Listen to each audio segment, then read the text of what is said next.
시청자 여러분 안녕하십니까? 김동수입니다. KB에서요 부동산 보고서가 나왔는데요. 올해 2025년도 주택시장은 4가지가 핵심 이슈로 떠오르고 있습니다. 바로 첫 번째가 주택시장의 공급 부족입니다. 지역마다 다르겠죠. 아무래도 수도권에는 좀 공급이 부족될 것 같습니다. 공급이 부족되면 집값은 올라갈 수밖에 없습니다. 두 번째는 비수도권의 침체입니다. 지금 비수도권은요 미분양 아파트가 많이 올라가고 있습니다. 집중되고 있죠. 그렇다면 집값은 떨어집니다. 그리고 지금 금리는 인하시키고 있어요. 한국은행의 기준금리를 지금 인하시키고 있는데 정부가 대출 규제를 강화할 것으로 보입니다. 그리고 서울 아파트입니다. 서울 아파트 시장 변화가 있는데 여러분 아시다시피 토지거래 허가구역이 풀리자 거래가 많이 활성화되면서 집값이 올라갔잖아요. 그러자 바로 어제 토지거래 허가구역을 다시 재지정하니까 지금 거래가 뚝 끊긴 상태인데요. 서울 아파트 시장은 상당한 변화가 있을 거라고 봅니다. 이렇게 4가지 핵심 이슈를 중심으로 전개될 전망인데요. 이러한 4가지 이슈들은요 주택시장의 전반적인 흐름을 좌우하며 지역마다 또 계층에 따라서 다양한 영향을 미칠 것으로 예상이 됩니다. 주택공급 부족 문제가 지금 심화되고 있는데요.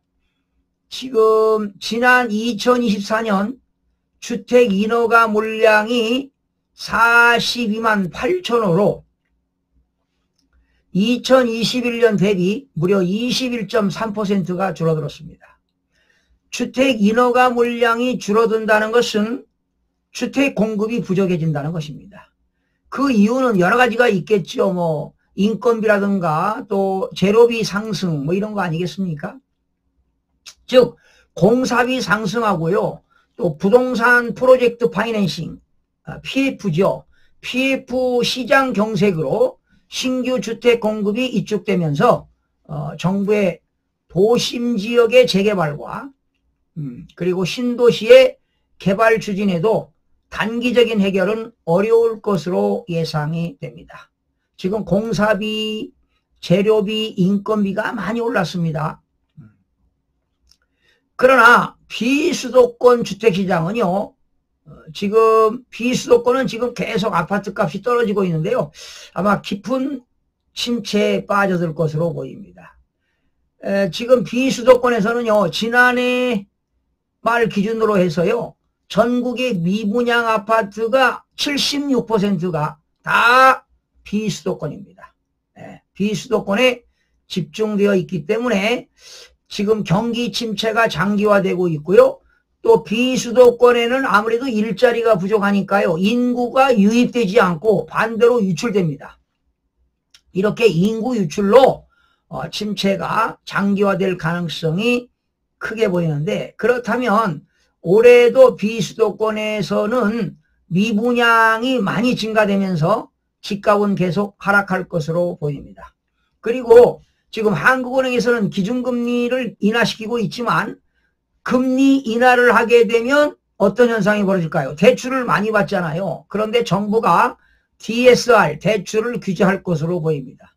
그러면 금리 인하와 대출 규제로 주택시장에 상반된 영향을 미칠 것으로 보이는데요. 한국은행의 기준금리 인하로 하지만 자 그렇다면 주택담보대출금리는 떨어지겠죠? 이렇게 주택담보대출금리가 하락하면은 아무래도 주택을 구입할 구매력이 좀 상승합니다. 그러나 정부가 DSR이죠. 총부채 원리금 상환 비율을 규제를 하고 대출 한도를 축소시켜서 주택 구매의 수요를 아마 제한할 것으로 보입니다. 지금 여러분 대한민국의 부채가요 어마어마합니다. 여러분 부채가요 무려 6,222조, 기업부채가 2,798조, 가계부채가 2,283조, 정부부채가 1,141조로요 국가 총부채가 무려 6,222조 원에 달하고 있습니다. 자, 그러나 서울시 아파트는요, 공급 물량 부족으로 지난해도 서울시는 2.0% 집값이 올랐는데요. 주로 이제 강남 상구지역, 송파, 또 강남 서초, 그리고 용산, 마포 등 인기 지역에서는 지난해도 올랐는데 올 초만 해도 2월, 3월만 해도 강남 상구는 많이 올랐습니다. 그러나 지금 현재 토지거래 허가구역을 재지정하니까 지금 거래가 없는 실정이고 급매물만 거래가 이루어지고 있습니다.